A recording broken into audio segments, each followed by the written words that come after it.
Good evening. This is Terry Britton, and this is week number 2 of the Abundance Project series.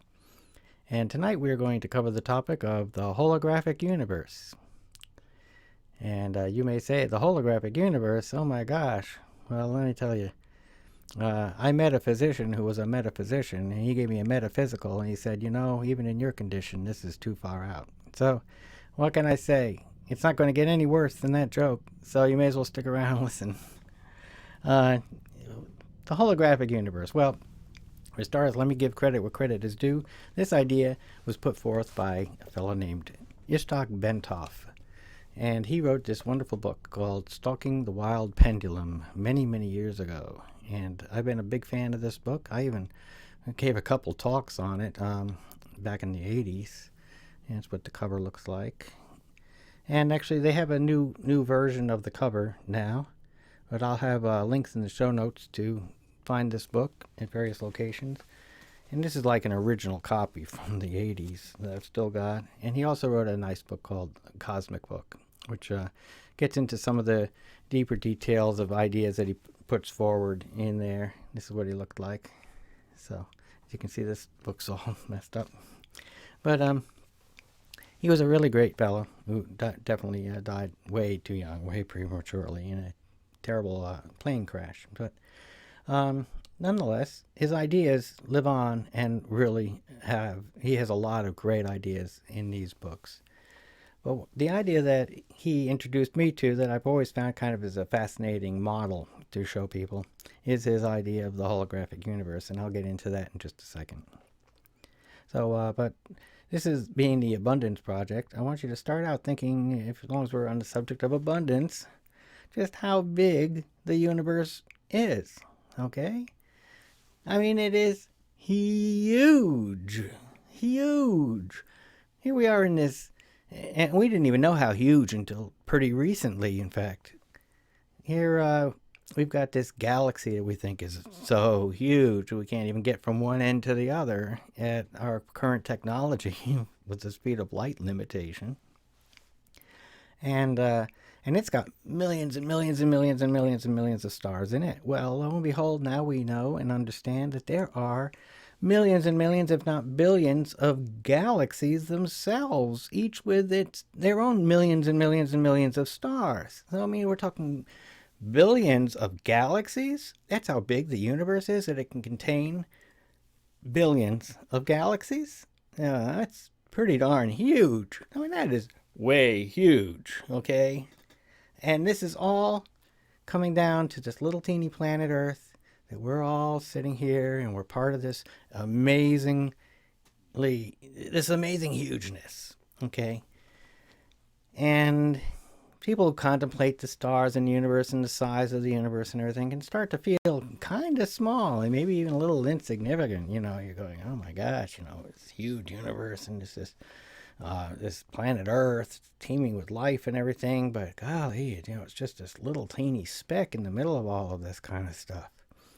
Well, that's the point of tonight, is that this is not just a little teeny speck in the middle of a whole lot of stuff.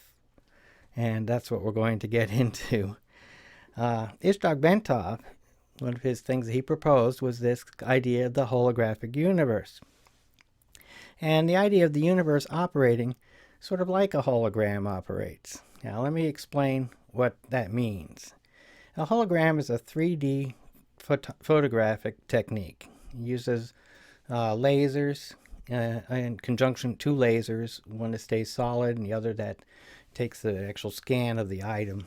And the two lasers are pulsing, and they wind up creating phase interference patterns as a result of the reflection being a little bit later than the first laser that's staying static. And it's viewed through a special means. So when you look at it, it's just a glass plate, but it seems like it's three-dimensional. And when you move around, it makes for a three-dimensional effect. And it's pretty darn amazing. I mean, Salvador Dali has dabbled in it as part of his artworks. I had a friend in New York City who was one of the founders of the Holographic Museum. and was instrumental in creating printable holograms back in the early days, in the 80s and 70s. And but holograms that are on a glass plate are kind of amazing, because if you drop one of these glass plate holograms, and it's a big thing, glass, and you got this complete three-dimensional image, and you move around and it's 3D.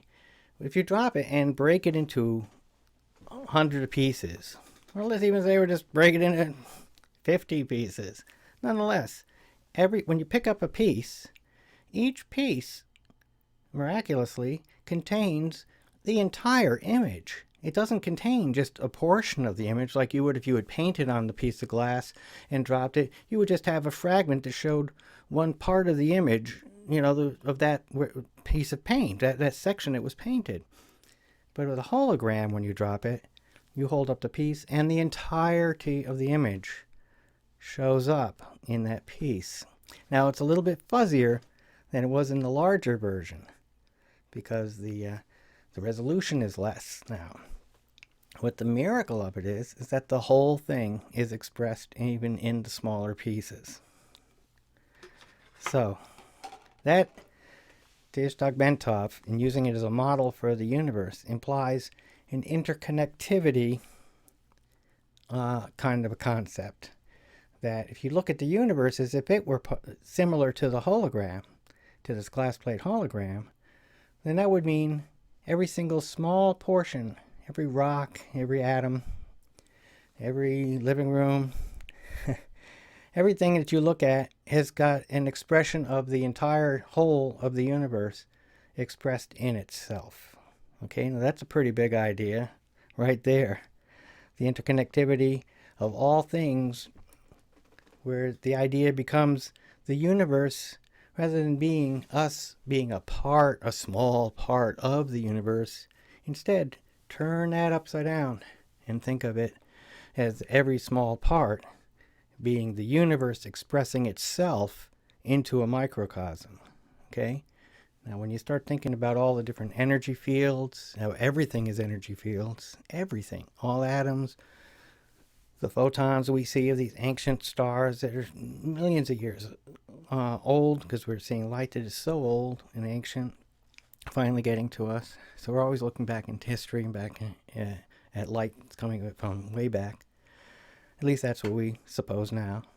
But nonetheless, all of these different fields of energy that all become things, you can conceive of it being, in a way, because of the interconnectivity of everything, the universe expressing itself into that microcosm, and that even yourself being that kind of a thing. And this makes for a curious thing, because we often talk about find your center, find that center inside of yourself and meditate on it and focus on it. Well, believe it or not, that's the whole point. That all points in the universe are in the center. Everywhere at the same time. The center is everywhere. Okay? So when you look at it that way, with the universe expressing itself into the microcosm, then the center becomes everywhere at the same time. So everywhere you look, there's a center. And there's a concept for you. That stretches my brain.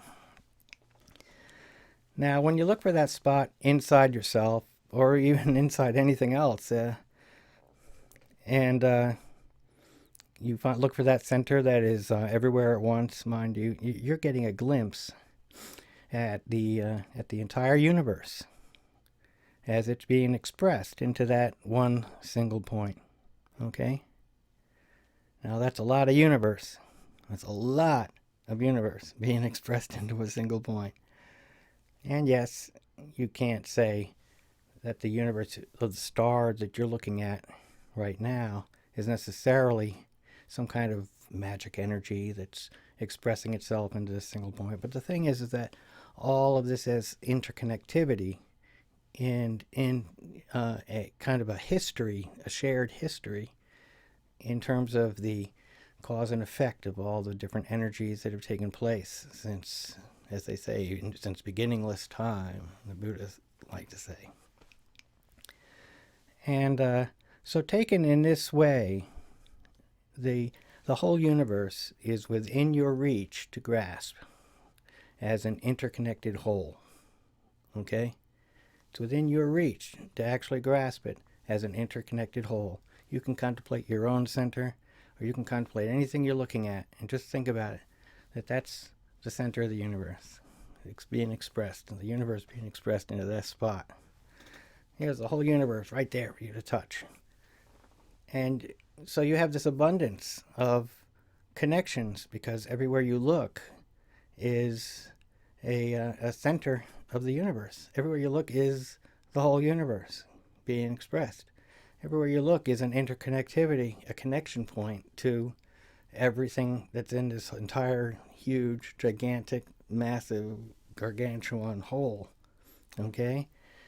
Now, those who seek to find the whole in this argument, I implore you to seek the whole, W-H-O-L-E, in it instead. All right? So that's my whole thing for the Abundance Show tonight. Now, next week, we're going to take this into a point where, now that I've given you kind of a thought experiment and the introduction to the idea of kind of using your mind to conceive of things in a mind-stretching kind of a way, where you get into a little bit stretching outside of yourself, realizing your connection to a larger and larger whole. Well, next week we're going to be discussing working premises and the ideas of how just thinking something as if it were so, using something as a working premise as if it were so, still maybe taken with a grain of salt, but for the time being, working with it as if it is so. And we're going to discuss the kind of results that can come from such thinking and such a mindset. Okay? Because it's just another abundance mindset, just like this whole argument is tonight. All right, well, thanks a lot for hanging out with me tonight, and I'll see you next week. Good night now.